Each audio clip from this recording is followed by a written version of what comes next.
ಇತ್ತೀಚಿನ ದಿನಗಳಲ್ಲಿ ನಮಗೆ ಗೊತ್ತಾಗ್ತಾ ಇದೆ ಹಿಂದುತ್ವದ ಬೆಲೆ ಜನಗಳಿಗೆ ಎಷ್ಟು ಕಡಿಮೆ ಆಗ್ತಾ ಇದೆ, ಅದನ್ನು ಮುಂದುವರ್ಸ್ಕೊಂಡು ಹೋಗಬೇಕು ಅನ್ನೋದು ಎಷ್ಟು ಕಡಿಮೆ ಜನಗಳಿಗೆ ಆ ಥಾಟ್ಸ್ ಬರ್ತಾ ಇದೆ. ಮತ್ತು ಎಲ್ಲೋ ಒಂದು ಕಡೆ ಕಡಿಮೆ ಕೂಡ ಆಗ್ತಾ ಇದೆ, ಎಲ್ಲ ನಮ್ಮ ಜನಗಳಿಂದನೇ ಕಡಿಮೆ ಆಗ್ತಾ ಇರುವಂಥದ್ದು. ಈ ಒಂದು ಹಿಂದುತ್ವ ಅನ್ನೋದು ನಮ್ಮ ಈ ಒಂದು ಪೀಳಿಗೆಗೆ ಮತ್ತು ಮುಂದಿನ ಪೀಳಿಗೆಗೆ ಎಷ್ಟು ಒಂದು ಬೇಸ್ ಆಗುತ್ತೆ. ನಮ್ಮ ಒಂದು ಹಿಂದುತ್ವನ ಉಳಿಸ್ಕೋಬೇಕು ಅಂತಲೇ ನಾವು ಇನ್ನೂ ಏನು ಜಾಸ್ತಿ ಮಾಡಬೇಕಾಗತ್ತೆ, ಏನು ಅನಿವಾರ್ಯತೆ ಇದೆ ಇವಾಗ ಸದ್ಯದ ಮಟ್ಟಿಗೆ ಹಿಂದುತ್ವನ ಉಳಿಸ್ಕೊಳ್ಳೋದು? ಅಂದರೆ ಹಿಂದುತ್ವ ಅನ್ನೋ ಒಂದು ಜೀವನ ಪದ್ಧತಿ. ಅಂದರೆ ಈ ನೆಲದ ಸಂಸ್ಕೃತಿಯನ್ನು ಪಾಲನೆ ಮಾಡ್ಕೊಂಡು ಹೋಗೋದು ನಮ್ಮ ನಂಬಿಕೆ. ಯುಗ ಯುಗಗಳಿಂದ ನಮಗೆ ನಮ್ಮ ಹಿರಿಯರು ಏನು ಕೊಟ್ಟು ಹೋಗಿದ್ದಾರೆ ಅದನ್ನು ಪಾಲನೆ ಮಾಡ್ಕೊಂಡು ಹೋಗೋದು ಹಿಂದುತ್ವ. ಇನ್ನೊಬ್ರನ್ನ ದ್ವೇಷ ಮಾಡೋದೇ ಹಿಂದುತ್ವ ಅಂತ ಆಗಬೇಕು ಅನ್ನೋದೇನಿಲ್ಲ. ನನ್ನ ಬದುಕಿನ ಸಂಸ್ಕೃತಿಯನ್ನು ನಾನು ಪಾಲನೆ ಮಾಡ್ಕೊಂಡು ಹೋಗ್ತೀನಪ್ಪ.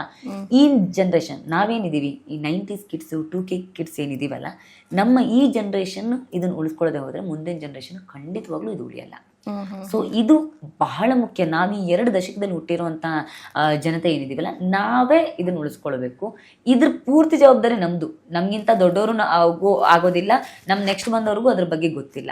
ಹಾಗಾಗಿ ಇದರ ಸಂಪೂರ್ಣ ಜವಾಬ್ದಾರಿ ನಾವು ಹೆಗಲ ಮೇಲೆ ತೊಗೊಂಡು ಮುಂದಿನ ಪೀಳಿಗೆಗೆ ಅದನ್ನ ಅರ್ಥ ಮಾಡಿಸಿ.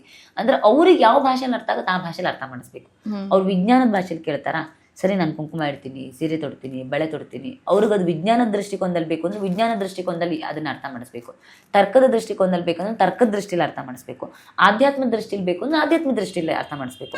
ಇತಿಹಾಸದ ದೃಷ್ಟಿಯಲ್ಲಿ ಬೇಕು ಅಂದರೆ ಇತಿಹಾಸದ ದೃಷ್ಟಿಯಲ್ಲಿ ಅರ್ಥ ಮಾಡಿಸಿ ಅವ್ರಿಗೆ ತಲುಪಿಸ್ಬೇಕು. ಇಲ್ಲದೆ ಹೋದ್ರೆ ಇದನ್ನು ಕಳ್ಕೊಳ್ತೀವಿ ನಾವು ಅಂತ. ಈ ಪರಿಭಾಷೆಯನ್ನು ವಿದೇಶಿಗರು ಚೆನ್ನಾಗಿ ಅರ್ಥ ಮಾಡ್ಕೊಂಡಿದ್ದಾರೆ. ಆಸ್ಟ್ರೇಲಿಯಾದಲ್ಲಿ ಸ್ಪಿರಿಚುವಲ್ ರಿಸರ್ಚ್ ಸೆಂಟರ್ಗಳಿದೆ.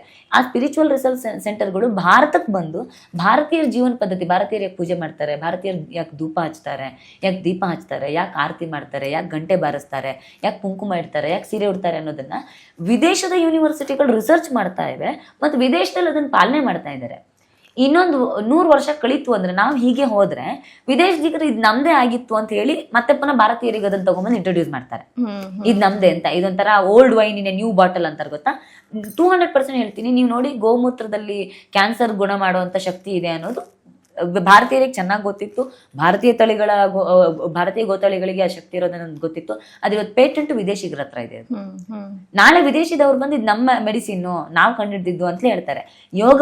ಯೋಗವಾಗಿ ನಾವು ನಮ್ಮ ದೇಶದ್ದು ಅಂತ ಹೇಳದೆ ಹೋದ್ರೆ ಫಾರಿನರ್ಸ್ ತಗೊಂಡೋಗಿ ಅದನ್ನ ನಮ್ದು ಯೋಗ ಅಂತ ತಗೊಂಬಂದು ಮತ್ತೆ ನಮ್ಗೆ ಹೊಸದಾಗಿ ಇದ್ ಮಾಡೋರು. ನಾವೇನ್ ಹೇಳ್ತೀವಲ್ಲ, ನಮ್ಮಲ್ಲೆಲ್ಲ ದೀಪಾವಳಿಗೆ ಯುಗಾದಿಗೆ ಎಣ್ಣೆ ಹಚ್ಚಿ ಅಭ್ಯಂಜನ ಸ್ನಾನ ಮಾಡ್ತಿದ್ರು. ಅದ್ ನಮ್ ಪದ್ಧತಿ. ಇದು ಭಾರತೀಯರೇ ಜಗತ್ತಿಗೆ ಹೇಳ್ಕೊಟ್ಟಿದ್ದು. ಆದ್ರೆ ಪರಿಸ್ಥಿತಿ ಹೆಂಗಾಗಿದೆ ಅಂತ ಕೇಳಿದ್ರೆ ಇವತ್ತು ಮಸಾಜ್ ಸೆಂಟರ್ ರೂಪದಲ್ಲಿ ಇನ್ನೊಂದು ಹೊಸ ಪರಿಕಲ್ಪನೆ ಏನು ಡಿಟಾಕ್ಸ್ ಮಸಾಜ್ ಸೆಂಟರ್, ಇದೆಲ್ಲ ಫಾರಿನ್ ಲ್ಯಾಂಗ್ವೇಜ್ ನ ಮೂಲಕ ನಾವು ಫಾರಿನರ್ಸ್ ಇದನ್ನ ಇಂಟ್ರೊಡ್ಯೂಸ್ ಮಾಡ್ತಿದೀವಿ. ಹರ್ಬಲ್ ಲೈಫ್ ಅಂತೆ, ಆರ್ಗ್ಯಾನಿಕ್ ಲೈಫ್ ಅಂತೆ, ಇದನ್ನೆಲ್ಲ ಫಾರಿನರ್ಸ್ ಹೇಳ್ಕೊಡ್ತಿದ್ರು. ಇದೆಲ್ಲ ನಮ್ಮನೇಲಿ ಊರಲ್ಲಿ ಅಜ್ಜಿ ಹೇಳೋರು.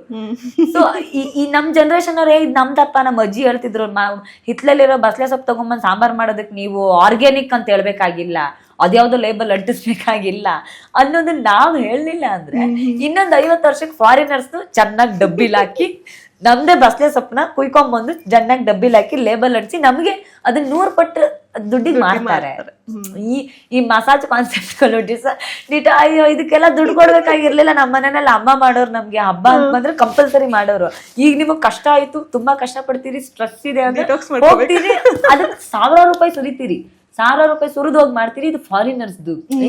ಫಾರಿನ್ ನಲ್ಲೆಲ್ಲ ಇದನ್ನ ಮಾಡ್ತಾರೆ. ನಿಮಗ್ ಗೊತ್ತಾ, ಚೀನಾದಲ್ಲಿ ತುಂಬಾ ಚೆನ್ನಾಗಿ ಮಾಡ್ತಾರೆ, ನೇಪಾಳದಲ್ಲಿ ಚೆನ್ನಾಗಿ ಮಸಾಜ್ ಮಾಡ್ತಾರೆ. ಅಯ್ಯೋ ನಮ್ಮ ಅಜ್ಜಿ ಇಲ್ಲಿ ಎಣ್ಣೆ ಹಾಕಿ ಮಾಡ್ತಿದ್ರು, ಅದಕ್ಕೇನು ವಿಶೇಷ ಇಲ್ಲ ಅಂತ. ಈ ಸಂಸ್ಕೃತಿನ ಈಗ ನಾಳೆ ಕುಂಕುಮ ಇಡೋದು, ಬಳೆ ಹಾಕೋದು ನಾವು ಬಿಟ್ಬಿಟ್ವಿ ಅನ್ಕೊಳ್ಳಿ, ನಮ್ಮ ಮಕ್ಳಿಗೆ ಅದನ್ನ ಹೇಳಲಿಲ್ಲ ಅಂದ್ರೆ ಅದನ್ನ ಮರ್ತೇ ಬಿಡ್ತಾರೆ.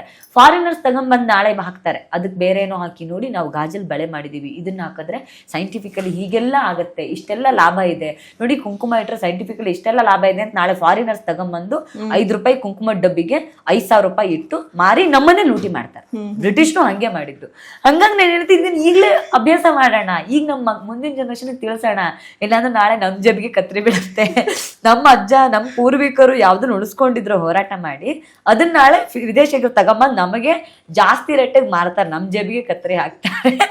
ಎಚ್ಚರಿಕೆ ವಹಿಸೋಣ. ನಮ್ದೇ ಅಲ್ವಾ ಅದು. ಮತ್ತೆ ಅವ್ರೇನ್ ಫಾರಿನ್ ಅಲ್ಲಿ ಪ್ರೊಡಕ್ಷನ್ ಮಾಡಲ್ಲ, ನಮ್ಮೂರಲ್ಲಿರೋ ಹಿತ್ಲಲ್ಲಿರೋ ಅರ್ಶಿನ ಕೊಂಬನ್ ತಗೊಂಡೋಗಿ ಮಾಡಿರ್ತಾರೆ ಕುಂಕುಮಾನ, ತಗೊಂಬಂದ್ ನಮ್ಗೆ 50,000 ಮಾರ್ತಾರೆ ನಾಳೆ. ನೀವು ಹೋಗಿ ಬೇಲೂರು ಹಳೆಬೀಡಲ್ಲಿ ನೋಡಿದ್ರೆ ಈ ಐಲೈನರ್ ಹಾಕೋ ಪದ್ಧತಿಗಳೆಲ್ಲ ಅವಾಗ್ಲೇ ಇತ್ತು, ಇತಿಹಾಸದಲ್ಲೇ ಇತ್ತು. ಪುರಾಣಗಳನ್ನ ತೆಗೆದು ನೋಡಿದ್ರು ಅದರಲ್ಲಿ ಉಲ್ಲೇಖಗಳಿದೆ. ಸೀತೆ ಕಾಡಿಗೆ ಹಾಕ್ತಿದ್ದಿದ್ದು, ದ್ರೌಪದಿ ತಯಾರಾಗ್ತಿದ್ದಿದ್ದು, ಅದೆಲ್ಲ ಪುರಾಣಗಳಲ್ಲಿ ಉಲ್ಲೇಖ ಇದೆ. ತಗೊಂಡೋಗಿ ನೀವೆಲ್ಲೆಲ್ಲೋ ಫಾರಿನ್ ಬ್ರ್ಯಾಂಡ್ ಅಂತೆ ಅದಕ್ಕೆ ಲೇಬಲ್ ಅಂಟಿಸಿ ಬ್ರ್ಯಾಂಡಿಂಗ್ ಮಾಡಿ ಯಾರೋ ಹಾಲಿವುಡ್ ಸ್ಟಾರ್ಗಳನ್ನ ತಗೊಂಬಂದು ಅದೇ 50 ರೂಪಾಯಿ ಕಾಜಲ್ಗೆ ನೀವು 500 ರೂಪಾಯಿ 5,000 ರೂಪಾಯಿ ತಗೊಂಬಂದು ಮಾಡ್ತೀವಿ. ಮತ್ತು ಅದನ್ನ ಬಹಳ ಬೇಗ ಏನು ಪ್ರಯೋಗ ಮಾಡೋದು ಭಾರತೀಯರ ಮೇಲೆ, ಯಾಕಂದ್ರೆ ನಮ್ಮ ಜನಸಂಖ್ಯೆ ಜಾಸ್ತಿ ಇದೆ, ನಾವು ನಂಬಿಡ್ತೀವಿ ಬೇಗ ನಂಬ್ತೀವಿ. ಮತ್ತೆ 140 ಕೋಟಿ ಅನ್ನೋದು ದೊಡ್ಡ ಮಾರ್ಕೆಟ್. ಎಲ್ಲ ಅಮೆರಿಕದಲ್ಲಿ 5 ಕೋಟಿ ಜನಕ್ಕೆ ಮಾರೋದಕ್ಕಿಂತ ಅದನ್ನ ತಗೊಂಬಂದ್ 140 ಕೋಟಿ ಜನಕ್ಕೆ ಮಾರಿದ್ರೆ ಇದ್ರ ಒಂದು 50 ಕೋಟಿ ಜನ ತಗೊಂಡ್ರು ಅವ್ರದ್ದು ಪಾಸ್ ಅಲ್ಲ. ಭಾರತ ಜಗತ್ತಿನ ಅತಿ ದೊಡ್ಡ ಮಾರುಕಟ್ಟೆ. ಸೊ ಆ ಮಾರುಕಟ್ಟೆ ಭಾರತೀಯರಿಗೆ ಸಿಗಬೇಕು ಹೊರತು ವಿದೇಶದವ್ರು ದುಡ್ಡು ಮಾಡ್ಕೊಳ್ಳೋದು ಹಂಗೆ ಇರಬಾರ್ದು ಅನ್ನೋದು ಈಗ ನಮ್ಮಲ್ಲಿ ಜೀರಿಗೆ ಕಷಾಯ ಕುಡಿತಿದ್ವಿ ನಾವು. ಅವ್ನ ಬಂದ್ರೆ ಕೋಕಾ ಕೋಲಾದವ್ರ ಬ್ರ್ಯಾಂಡ್ ತಗೊಂಡ್ಬಂದ್ರು ಜೀರಾ ಫ್ಲೇವರ್ ಅಂತೆ. ಏನ್ ನಮ್ಮ ಅಜ್ಜಿ ಜೀರಿಗೆನ ಪುಡಿ ಮಾಡಿ ಕೊಡ್ತಿದ್ದು ಕಷಾಯನ ಇವ್ರು ಜೀರಾ ಫ್ಲೇವರ್ ಅಂತ ತಗೊಂಬಂದ್ರು. ಏನ್ ಪ್ರಯೋಜನ? ಅದು ಯಾವುದು ಕೆಲಾಕ್ಸ್ನವ್ರದ್ದೊಂದು ಇದು ಬಂದಿತ್ತು, ಬ್ರೇಕ್ಫಾಸ್ಟ್ ನ ಸಿಸ್ಟಮ್ ಅನ್ನೇ ಬದಲಾಯಿಸ್ಬಿಡ್ತೀವಿ ಇಂಡಿಯನ್ಸ್ದು ಅಂತ ಕೆಲಾಕ್ಸ್ ಕಂಪನಿ ಬರುವಾಗ ಹೇಳಿತ್ತಂತೆ. ಬ್ರೇಕ್ಫಾಸ್ಟ್ ಸಿಸ್ಟಮ್ ನೇ ಬದಲಾಯಿಸ್ಬಿಡ್ತೀವಿ ನಾವು ಅಂತ. ಆಮೇಲೆ ಕೆಲಾಕ್ಸ್ ಕಂಪನಿಯವರೇ ಬಂದು ಇಲ್ಲಿ ಉಪ್ಮಾ ಅಂತ ತಗೊಂಬಂದ್ರು. ಅವ್ರಿಗೆ ಗೊತ್ತಾಯ್ತು ಇಂಡಿಯನ್ಸ್ ಇದು ಬ್ರೇಕ್ಫಾಸ್ಟ್ ಸಿಸ್ಟಮ್ ಚೇಂಜ್ ಮಾಡಕ್ ಆಗಲ್ಲ, ಇವತ್ತಿನ ಉಪ್ಪಿಟ್ಟನ್ನೇ ನಾವು ರೆಡಿಮೇಡ್ ಮಾಡಿ ಬಾಕ್ಸ್ ಅಲ್ಲಿ ಹಾಕಿ ಕೊಡೋಣ ಅಂತ. ಈಗ ಅದೇ ಮನೆಯಲ್ಲಿ ತಿಂತಿದ್ ಬೈಕೊಂಡ್ ತಿಂತಿದ್ ಉಪ್ಪಿಟ್ಟಿಗೆ ಇವತ್ತು 500 ರೂಪಾಯಿ ಕೊಟ್ಟು ಬಾಕ್ಸ್ ಅಲ್ಲಿ ತಗೊಂಬಂದು ತಿಂತಿದೀವಿ ನಾವು. ಯಾವ ಕಾನ್ಸೆಪ್ಟ್? ತುಂಬಾ ಸಿಂಪಲ್ ಆಗಿರೋದು, ನಮ್ ಜೇಬಗ್ ನಾವೇ ಕತ್ರಿ ಹಾಕೊಂಡು ಇನ್ನೊಬ್ರಿಗೆ ಮಾಡ್ಕೊಳ್ಳೋದು ಅಂದ್ರೆ ಇದೆ ಅಂತ.